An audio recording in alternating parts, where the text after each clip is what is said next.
Welcome to Daughters of Divine Joy, the radio show for women who are tired of choosing between success and their sanity. Each week, we gather around this virtual table to talk about the things nobody else is saying out loud: how to lead without burning, how to set boundaries without guilt, how to honor your calling without sacrificing your soul. This is a sacred place for women who are done accepting chaos as normal and ready to claim the joy that's been their birthright all along. This is Daughters of Divine Joy. Welcome. Hello, hello, hello, hello, daughters. How are you? I pray that everyone is doing fine. I'm doing wonderful. Okay, I want to shout out today to the ladies at Alpha Kappa Alpha Sorority Incorporated. Today is the Founders Day. And to all my sisters out there who may be listening, happy Founders Day to you. And so we're here for episode 2. And I thank you all who watched, and I hope you told somebody. Make sure that you like and subscribe, become a subscriber to the PA Empowerment Network. There are so many wonderful shows that are cropping up. And so we just want you to tune in and get yourself informed about a myriad of things that we have here. So let me get myself together and we will begin this show. So today we're going to talk about holy no's. That's what I said, a holy no. You can say no and let it be holy. And so we're calling it holy no's because we're actually talking about setting boundaries and setting boundaries without having guilt about it. Okay.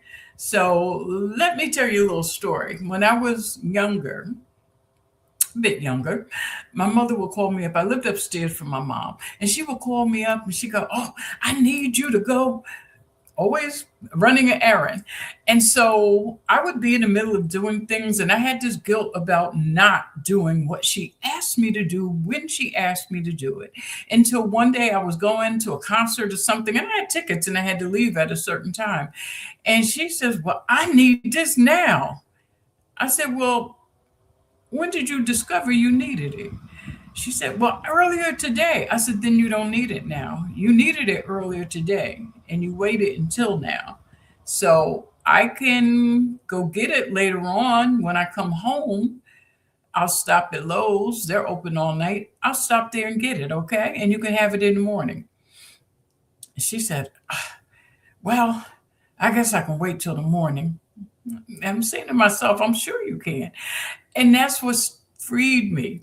That opportunity, that one opportunity freed me. I was able to start saying no to my mother.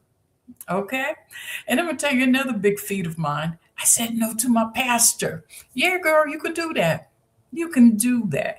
So let me get into this without any further ado. I'm going to change this page here so I can see my notes because I do not do all this talking without notes. So please don't think that I do. Um, anyway, so get your tea, get whatever it is that you want to have a little sip on while we're going to talk. And I'm going to tell you because we have always taught, just like I did, that, good girls say yes. You say yes to the things that the people who tell you, especially your elders, anybody in authority, all these things. And so, but let me ask you something. How many times a week did you say yes when everything in your spirit told you to say no? How many communities are you on? How many committees are you on that are draining you? How many people's emergencies have become your responsibility? Okay, now you know where I'm going. I was talking to a sister last week, brilliant woman, respected leader. She's active in her church. She's a leader in the community. She has a very responsible job. And she told me she couldn't remember the last time she had a Saturday with nothing on her calendar. Sounds familiar? I know it does. I know it does because I know how my calendar looks. And so she said, I'm tired, but I just can't seem to say no. What will people think? And you know what I said to her? What is that any of your business? What they think. Sisters, we have been trained to say yes to a lot of things that we don't want to say yes to. And I'm going to tell you why it's important to say no. Because sometimes you say yes to things that God hasn't asked you to do, and you overlook the assignments that God has for you. Is that serious? Okay, so let us get into this today. Um, I want to talk about some of the theology of, and yeah, I'm a lay pastor, so sometimes I get into theology. Some of the theology of why we not only can say no, we deserve to say no. And so Jesus in Mark 1, verse 35, I think to 38, Jesus had a massive day of ministry. Everybody was coming. He had healed Peter's mother-in-law. He had cast out demons. He had healed the sick. Everybody was showing up just to get healed by Jesus. So miracle after miracle. And what does Jesus do the next morning? Gets up and goes away, off by himself to pray. Now listen what happens next. The disciples come looking for him, and they're telling him, what you doing out here? You got to go back. You got to go back. There's a whole bunch of folks out here waiting for you, Jesus. What are you doing? And so Jesus is just looking, and he's like, let's go somewhere else. And I know they were looking at him like he had 14 heads. What do you mean, let's go somewhere else? These people, you performed all these miracles. These people waiting for you. They've been in line since yesterday. Let's go somewhere else. Because I'm sure in his prayer life, Jesus was told, okay, you finished here, go somewhere else. And that's what we have to learn how to start doing.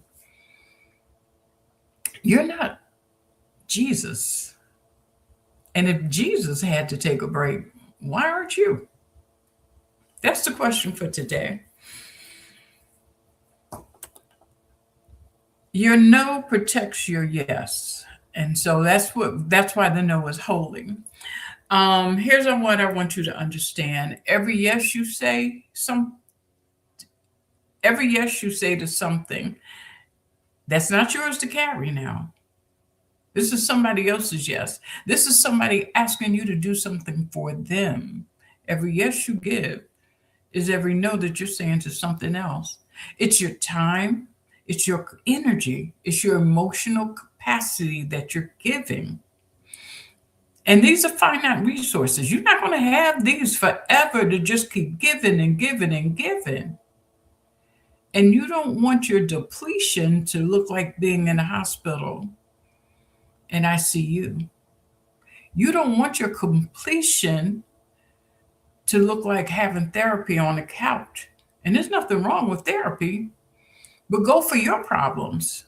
Well, that would be your problem if you can't say no. We cannot allow people to drain us. Now, think about it this way. If you're a teacher and God called you to pour into your students in your classroom, but you're so exhausted from running 3 committees and coordinating 4 ministries and showing up for events that have left you no time for the babies you are assigned to, whose voice are you really listening to?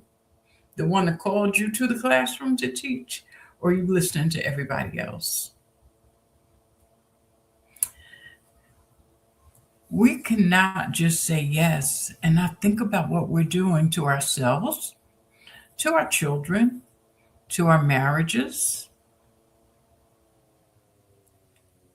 Every yes you say to someone outside of your household, or maybe sometime even the yeses you say to your household, is taking something from you. Now, we all know if you're a mother, you got to give to them babies too. You had them, you have to give to them. But sometimes you need a break. And you got to be able to balance that thing. Okay, I'm not going to get into that because we did talk about that last week. So I'll refer you to the last week's show. Anyway, um, now if we look at this from another angle, because this isn't just personal, it's political as well. Our ancestors, particularly our foremothers, were denied the right to say no. They had to just show up, especially during at the time of slavery. They couldn't say no to being enslaved. Their labor was stolen from them. They weren't paid for their work. It was just taken. And so they were in a position where their bodies were being used, really violated. If you're working me and not paying me, you're violating me. And sometimes when you're getting paid, you're still being violated because the expectation is not realistic. The level of productivity is not realistic. But in this situation, this was a clear violation because they had no rights. They had no ability to say no. And you do. So listen to your inner voice. Listen to God. Take some time to step away.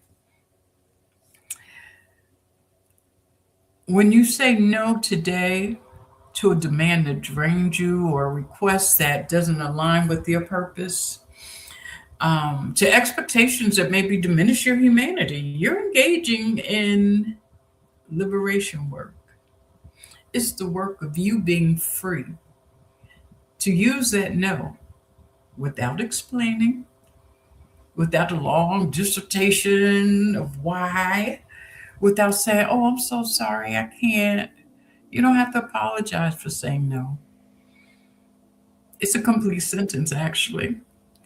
So, anyway, um, just to one more thing on the whole liberation idea. Um, Self care is not selfish, it's self preservation, it's freedom, it's you watching out for you. You're not betraying anyone if you set up boundaries. You're not being lazy because you need to rest. There, these are acts of defiance against systems that profit from your exhaustion. And so, yeah, you can say no. You can say no and mean it. Okay. So let's talk about why we struggle so much. Why is it so hard for us to say no? Well, we don't want to hurt folks' feelings. I don't, And, think back to when you were a little girl. What were you taught about saying no? Were you taught to be nice to people, not make waves, be quiet, be helpful, to think about others first? Am I right? And if you enter the black church or any church, that's part of what the Christian woman is supposed to do. And so if you're a black woman, you got an extra layer. You were taught to be strong, to hold it together, to be the backbone, to never let them see you struggle. Because showing weakness or asking for help or setting limits, couldn't do that. And when you go to church, what does the church teach? Pick up your cross and carry it daily. hmm But as Mark tells us, Jesus put the cross down every now and again. Jesus went to take his rest. And so we sometimes have our labor um, and our energy sucked away by the church. Okay? I've heard pastors say, if you're tired, you're not trusting God enough. I heard the church mother say, a godly woman serves. A godly woman never complains about her load.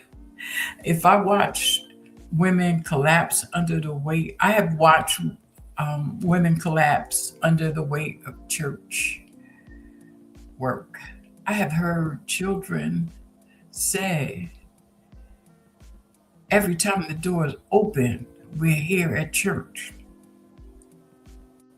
And then she go home and act like a devil, yelling and screaming at us. Because she's tired. She's tired.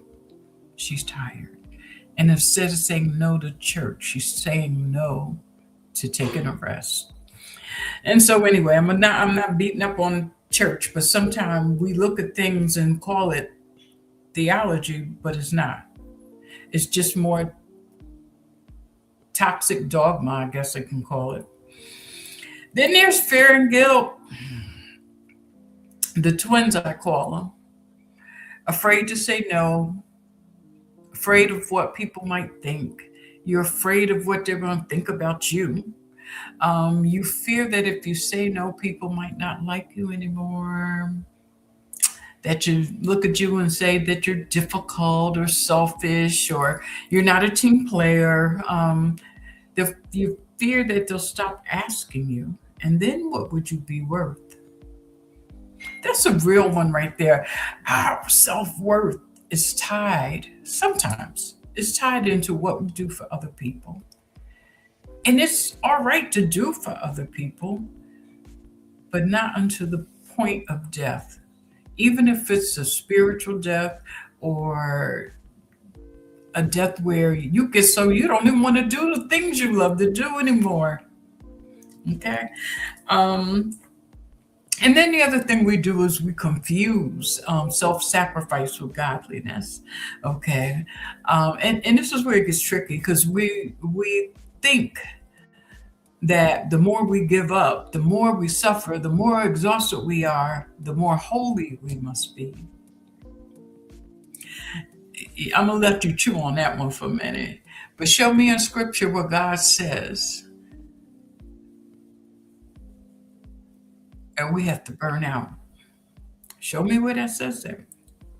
Show me where Jesus said, work yourself to the bone and call it ministry.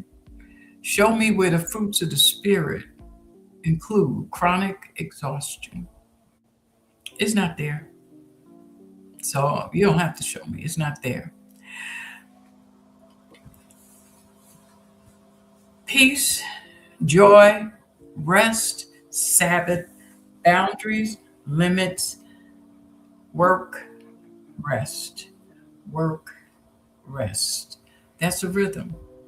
The sixth day, remember? The sixth day.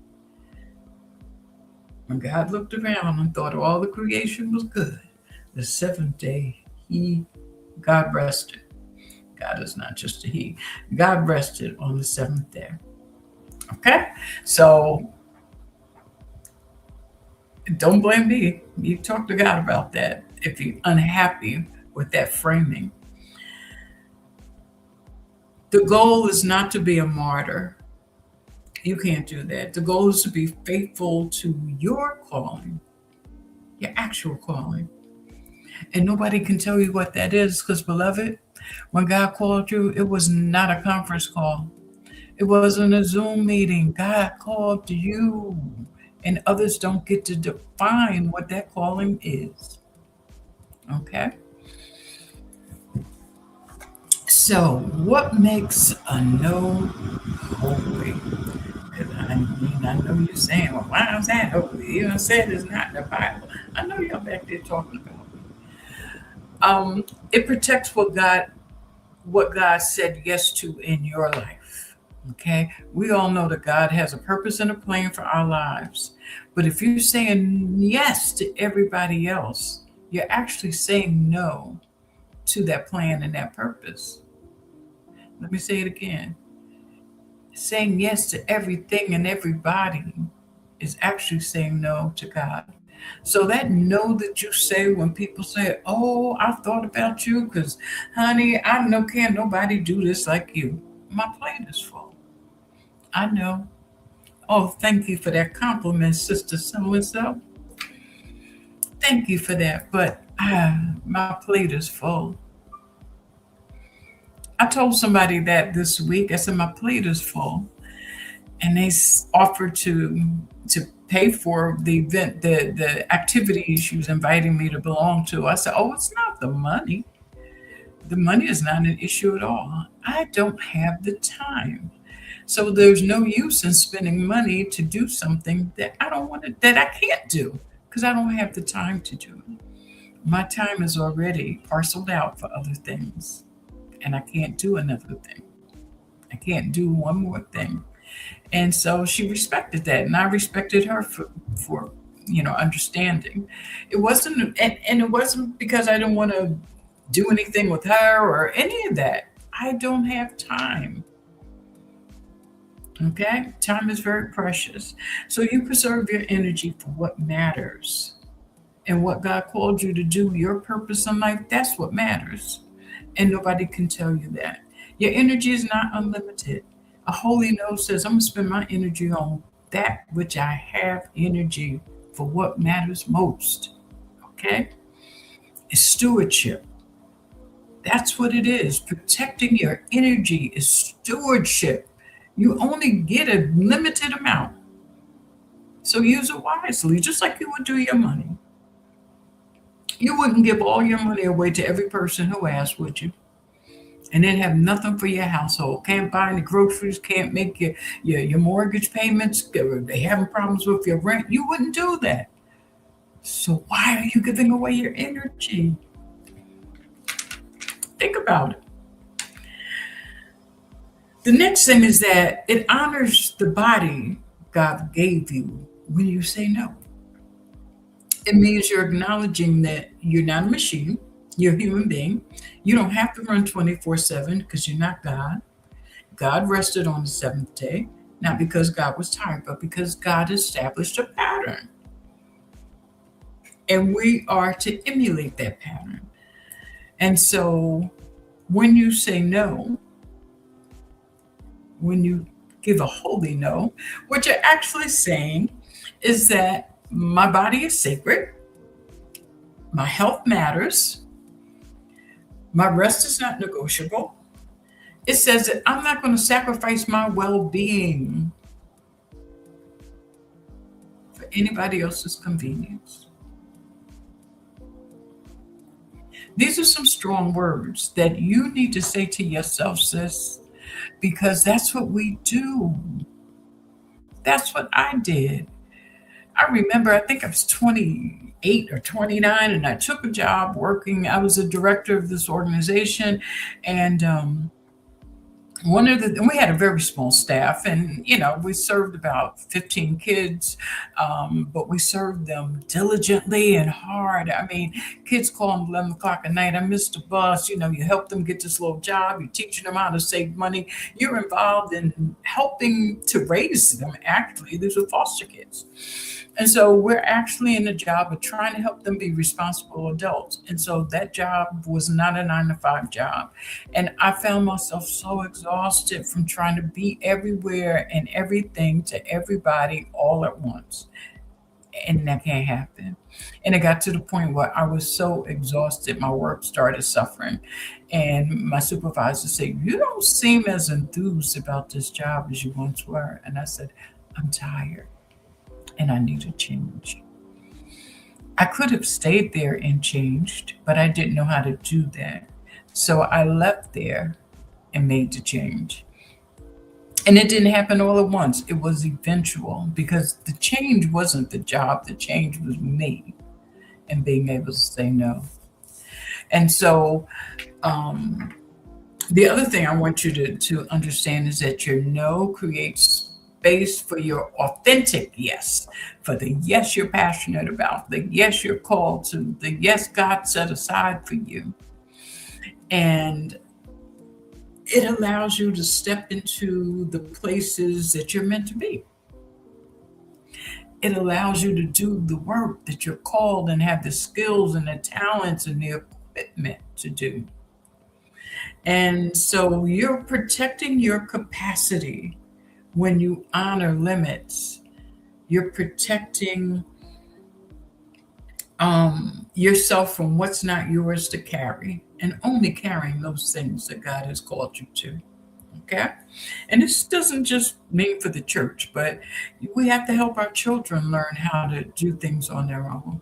We can't do everything for them. Same thing with spouses. Sometimes you need to say no because enabling looks like help on a bad day, on a good day, but in reality, on a bad day, it's not help at all. You're enabling, you're crippling them, you're doing for instead of teaching them how to stand on their own. Okay? So that's why no is holy. So we already talked about Mark 1. Now in Galatians, it says, I am now seeking human approval. Um, I am now seeking human approval or God's approval. Or am I trying to please people?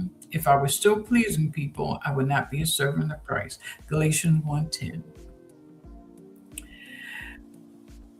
And I'll read that again. Am I now seeking human approval or God's approval? Or am I trying to please people? If I were still pleasing people, I would not be a servant of Christ. Matthew 11:28-30. Come to me, all you who are weary and burdened, and I will give you rest. God will give you rest. Take my yoke upon you and learn from me, for I am gentle and humble in heart, and you will find rest for your souls. For my yoke is easy and my burden is light. If the load you're carrying is crushing you, then give it to God. It's not from God. Give it back to God. Because Jesus said his burden is light. And if Jesus' burden is light and mine is heavy, I'm giving some of it to Jesus. Another quick story, and I'm going to move on. My daughter had an asthma attack. She was in another state. This was just this week. Somehow or another, I let the fact that she was in ICU go over my head. I knew she was being checked out by the ICU team. However, I think the way her boyfriend sent a text to me, I thought they admitted her, but not into ICU. Anyway, so I get this text that they're in the ER, and they're trying to get her breathing regulated, and that they may admit her. So I'm waiting, I'm praying, I'm waiting, I'm praying, and then when there was something he said, they're going to have to keep her for tonight, and it may be another night. And I said, do I fly into Flint or do I have to go to Detroit? Because I'm going to see my baby. 35 years old, yes, but she's my baby. And so he says, Mama D, it's not time to freak out. I have this. She's all right. She's getting better, but it's going to take a little time. I will call you if you need to come.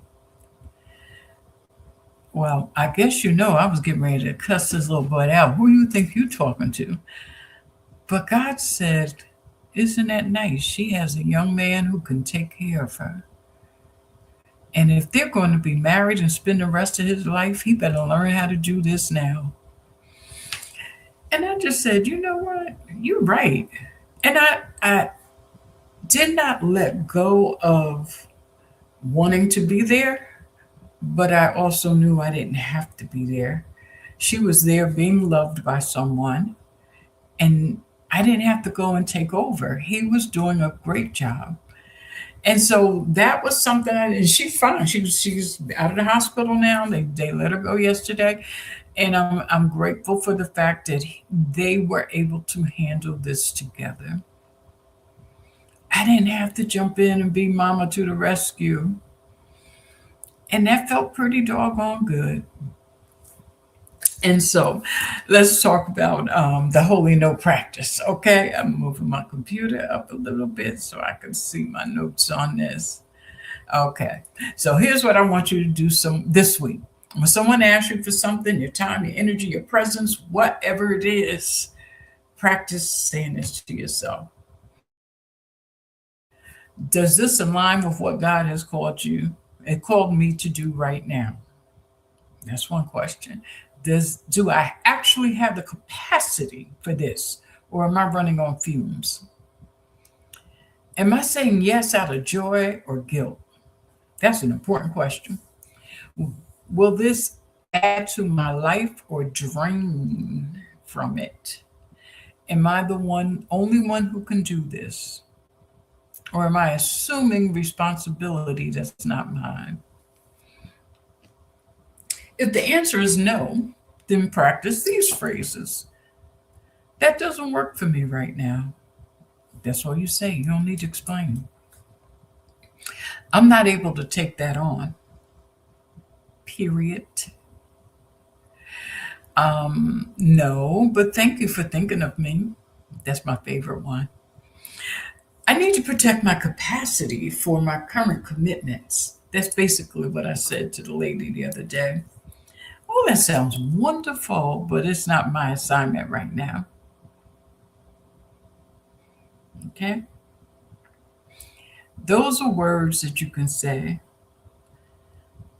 Those are statements that you can give when people say they need to have something for you to do, want to give you an assignment, but your answer really is no because you can't take on anymore. That's what you can say. Okay. You don't have to explain yourself into the ground. You can just, say no and know that it's a complete sentence.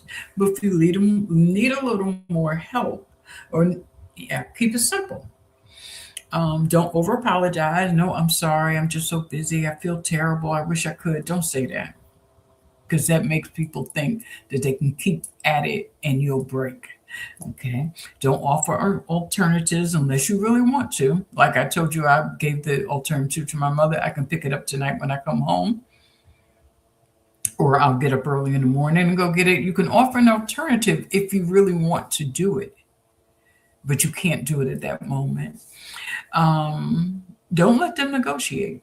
No doesn't mean convince me. Okay.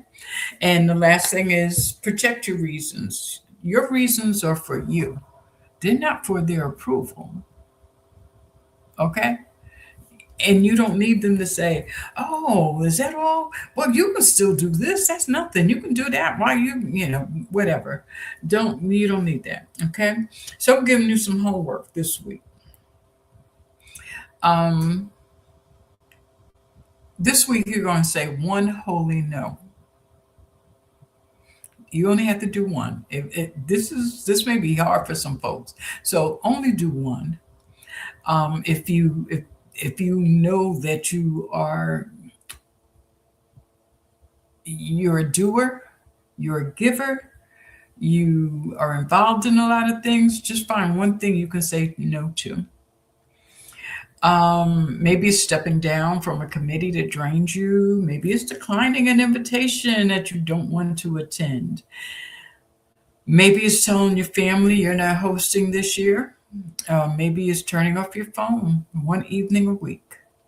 Whatever it is, I want you to know. I want you to recognize this, and maybe even write it down in a journal. When you say no, what happens in your body? What does it feel like when you say no? You find your shoulders drop a little bit. You find maybe your breathing gets better. Is your heart up? Notice how you feel in your body when you say no. What stories come up in your mind? How does the other person respond? And how do you feel afterwards? Hopefully, you'll feel empowered. But remember this, their disappointment is not your emergency, it's none of your business. People will always tell you that, oh, act like there's a big crisis. Their crisis has nothing to do with you. Don't expect me to rush around and address things that come up for you because you were a poor planner. That's not mine. It's not mine. It's not my problem. And you don't have to make it your responsibility. Okay. Now that's a lot to chew on. Um, I want you to think about some of these things. Um, if you are interested, I want you to shoot me an email at dabutts, B-U-T-T-S, at ajoydivine.org. Shoot me an email and just say, I want to learn to set boundaries. I want to learn to set boundaries.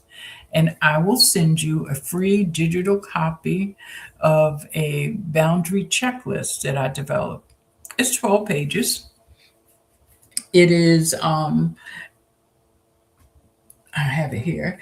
It's probably can see. This is just a prototype, but it is a checklist with all kinds, like 10 areas: emotional boundaries, physical boundaries, time boundaries, relational boundaries, professional boundaries, digital boundaries, but you didn't think about that. Financial boundaries, spiritual boundaries, cultural and racial boundaries, mental health and emotional health boundaries, and identity boundaries. Now, that's pretty comprehensive. Also included are some affirmations that you can use, as well as questions that you can reflect on. But the reason why I'm offering this to you, because it is a tool that you can use. And I'm going to tell you, there are some areas that as I was researching for this, there were some areas that I was like, wow, I really need to start practicing this. And not only practicing it, but also maybe journaling it. Um, because the more we allow ourselves to be in control of our own lives, our own time, our energy, our capacity, when you do that, that's more freedom for you. It's more freedom for you. And so, who doesn't want to be free? I know I do. Because, honey, folks trying to do enough to decide our fates for us. It's okay for you to make that decision about your life and how you want to live, honey. And don't let anybody tell you otherwise. So, shoot me that email. Again, it's dabutts, BUTTS, at ajoydivine.org. And just say you want to learn how to set boundaries. Send me your email. Well, I'll have your email address. But if you also want to send me your cell number, then there are some things that may come up, and I will send out, group text, not a group text where all these people are responding and your phone is tinging, but I have a service that will send out texts um, when there's something coming up. There may be a tool that I created or some kind of product that I have that you may be interested in. Okay, so do that. That's my gift to you, because Valentine's Day is coming up, and I want you to love you as hard as you be loving everybody else. Okay, there's nothing wrong with that. So as we are ending our time together, and we're not finished just yet, I want you to think about a few things. Somewhere along the line, we learned that being good meant being available.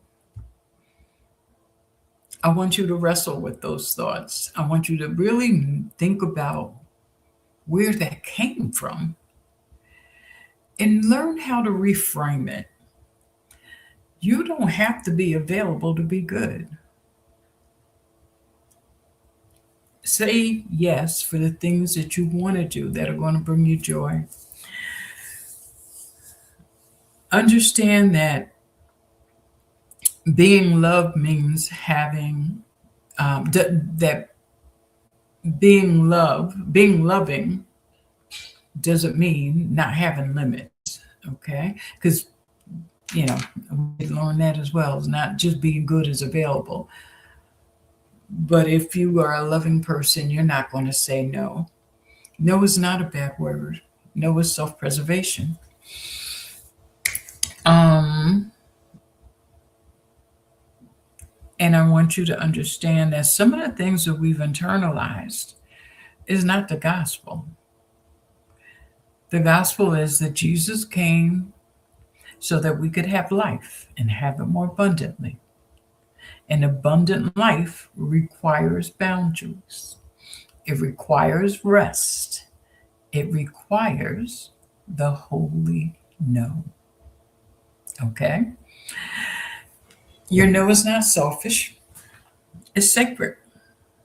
It really is. It means that you're saving yourself for the things that matter.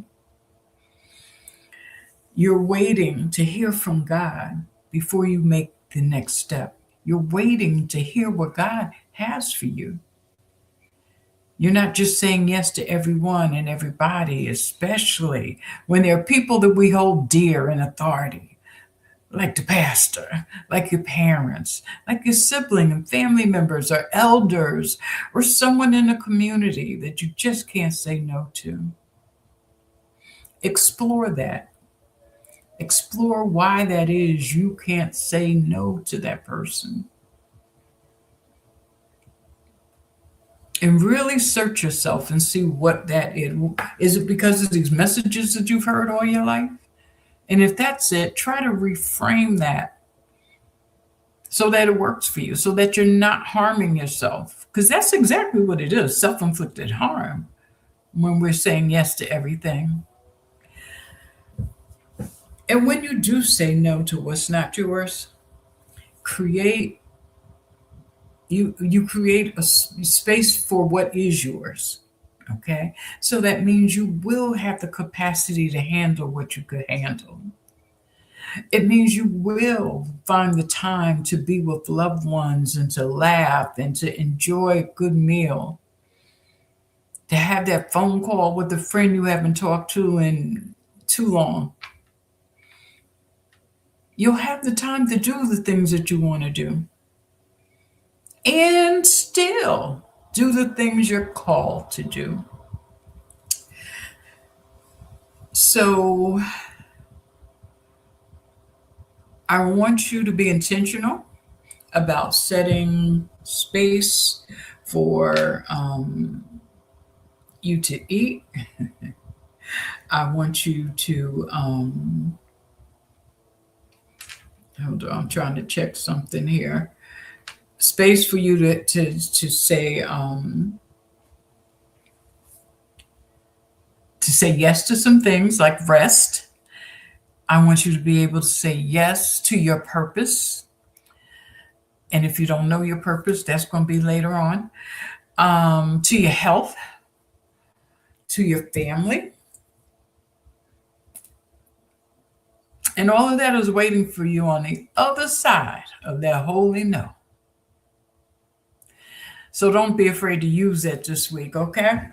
Um,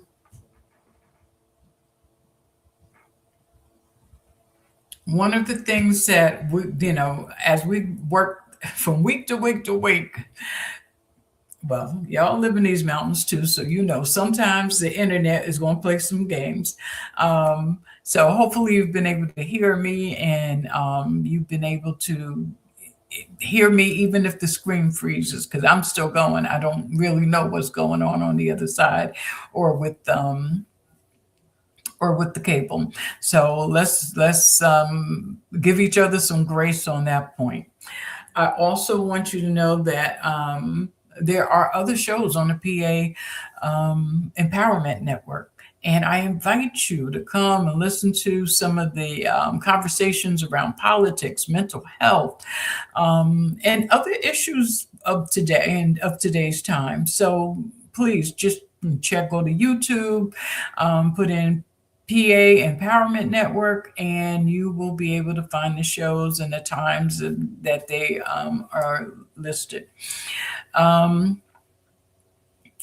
So, just keep your mind open to the things that are going on this week. Listen for those opportunities where you need to use your holy no, where you need to say, no, I'm not doing this. When you say yes to you. Okay. And as I said, Valentine's Day is coming up, and we always look from love from everywhere else. We have things we want our spouse to do for us, things we want the kids to do for us, things we want everybody, or things we're going to do for other people. But what are you going to do for you? That's my question. What are you going to do for you? And I say using that holy no as a way for you to do that, to find some time to take care of you, to respect your body, to respect your health, and to respect your capacity and your ability to carry things. Okay, so hey, none of us are Jesus. I'm going to ask you to take some time, think about what it is you need. If you know, send me an email if there's some other subjects that you're interested in that you would like for me to speak on. I usually talk about restless resistance and Sabbath because I know how hard it is for Black women especially to take the time and serve themselves while you serving everybody else. We just somehow think that we're not supposed to do that, but you can and you must, sister. You must. In order for you to be your best self, to give to everyone else. Don't keep running to the church every time the door is open and you go home yelling at your kids because you're tired. That's not a good look, and that's not a good witness.